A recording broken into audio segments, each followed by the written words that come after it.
Alors, salut Ben. Donc Bonjour. aujourd'hui, nous allons parler un petit peu de toi et nous allons utiliser tout d'abord tes origines pour voir un petit peu d'où tu viens, comment tu as appris les langues au début. Donc, de quelle ville viens-tu en Angleterre et quelle langue est-ce que tu as apprise et pourquoi?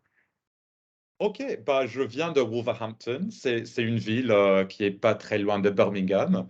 Je parle le français, l'allemand et je viens tout juste de commencer d'apprendre le chinois. Alors, je dis tout juste, mais ça fait à peu près 2 ans que j'apprends le chinois. J'ai commencé au début de la pandémie. Donc, je parle français. J'ai commencé à l'âge de 11 ans à peu près. Euh, j'ai fait un échange scolaire quand j'étais au lycée à Wolverhampton et c'est vraiment là que j'ai appris à adorer les langues. C'était en France où j'étais vraiment plongé dans cette situation, où j'étais dans une famille française euh, pendant une semaine, que j'ai vraiment dû apprendre à m'exprimer. Même si c'était difficile, même si j'avais pas les mots, même si je me sentais un peu perdu. Euh, c'est comme ça que j'ai commencé à adorer les langues. Ok, ouais, donc c'est assez similaire à moi, puisque moi, Oui. j'ai commencé l'anglais, pardon, quand j'avais 11 ans, exactement comme toi, et de l'autre côté, et moi, j'avais fait un échange avec mon collège, avec la ville de Croydon. Voilà. Ah, Donc, tu as d'abord commencé avec les langues dans ton école locale, puis oui. donc tu as continué et tu es maintenant un chercheur Hmm. dans un domaine très spécifique. Est-ce que tu peux expliquer ce que tu étudies?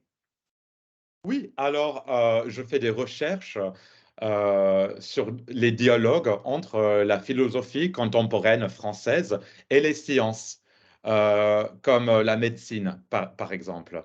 J'ai fait mon doctorat sur le travail de la philosophe contemporaine Catherine Malabou. Catherine Malabou, c'est une philosophe qui écrit sur le cerveau humain et la façon dont le cerveau humain se transforme tout au long d'une vie. Donc, la façon dont le cerveau humain est plastique et peut se transformer, se moduler, etc., etc.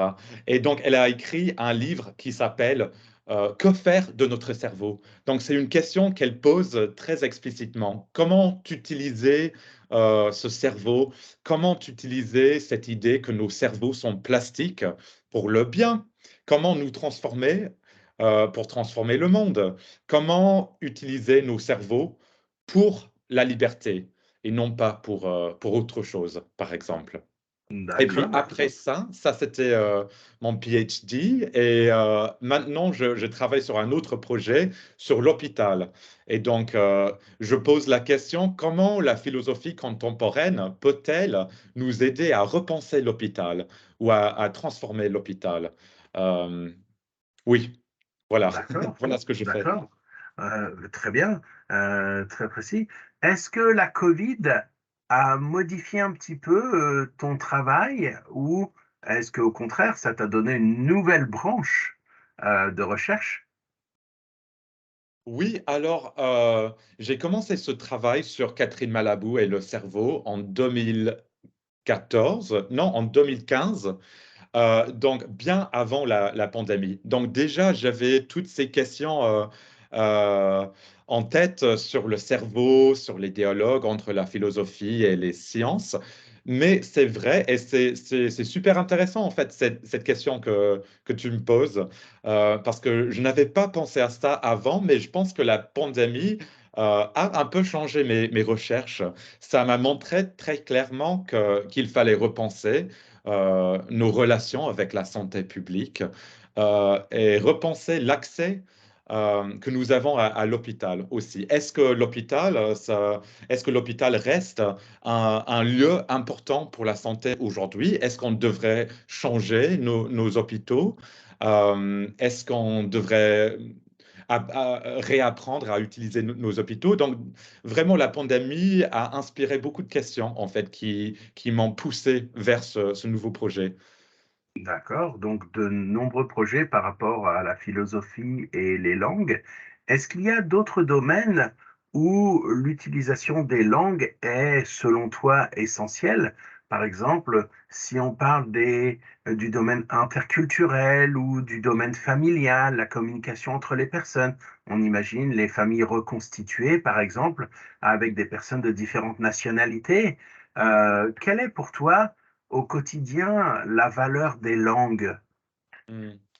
Bah, pour moi, les langues sont super importantes parce que parler une langue, ça crée immédiatement une amitié entre deux personnes, à mon avis, même si tu ne connais que qu'un ou deux mots dans une autre langue. Le Mmh. simple fait de les prononcer devant une autre personne, vraiment, ça inspire une amitié qui naît tout de suite. Et quand je parle des langues, je ne veux pas dire tout simplement les langues parlées, mais les langues, les expressions en général, je veux dire. Très souvent, je trouve que être avec quelqu'un, être avec un autre, où il n'y a pas de langue en commun, en fait, c'est très rigolo d'essayer de s'exprimer sans prononcer un mot, en fait, juste avec les gestes, avec les Mmh. expressions en général. Et comme ça, j'ai très bien rigolé avec des gens qui ne parlent pas anglais et que moi, je ne parlais pas leur langue aussi. Donc, pour moi, c'est cette relation entre les gens, euh, ces intimités qui sont créées par les langues. euh, ça va sauver le monde. D'accord, Apprendre les langues modernes, ça va sauver les mondes un jour, j'en suis certain. d'accord, OK. Et est-ce que tu dirais donc que d'apprendre, une langue, par exemple, tu nous as dit que tu apprenais maintenant le chinois, Mm, enfin le mandarin. Est-ce que tu considères que c'est un loisir ou est-ce que c'est mm, un travail? Et est-ce que tu as d'autres loisirs en plus de celui-ci? Peut-être mm, des loisirs spécifiques au mm, pays où tu as mm, habité ou dont les langues que tu as étudiées? mm. C'est super intéressant cette question. Est-ce qu'apprendre une langue, c'est un travail ou est-ce que c'est un loisir? Alors, je prends l'exemple du chinois, par exemple, que j'apprends depuis 2 ans. Alors, j'ai commencé au début de la pandémie. Comme soudain, j'avais le temps, j'avais l'espace de faire ça. Mais je pense que j'ai commencé à apprendre une langue parce que je me sentais seul. Tout simplement, j'étais enfermé dans ma chambre, Mmh. comme on l'était tous, en fait, et j'avais besoin de me sentir, je sais pas, proche avec les autres. Et donc, pour moi, apprendre une langue, c'était un moyen d'écouter les autres, de m'approcher d'une autre culture, de me sentir moins seul. Euh, et aussi, j'avais cette idée que un jour, le monde va réouvrir, en fait, va rouvrir, Mmh. et on sera de nouveau capable de voyager, de voir le monde. Et moi, je veux avoir ces outils, en fait. Je veux avoir ces langues.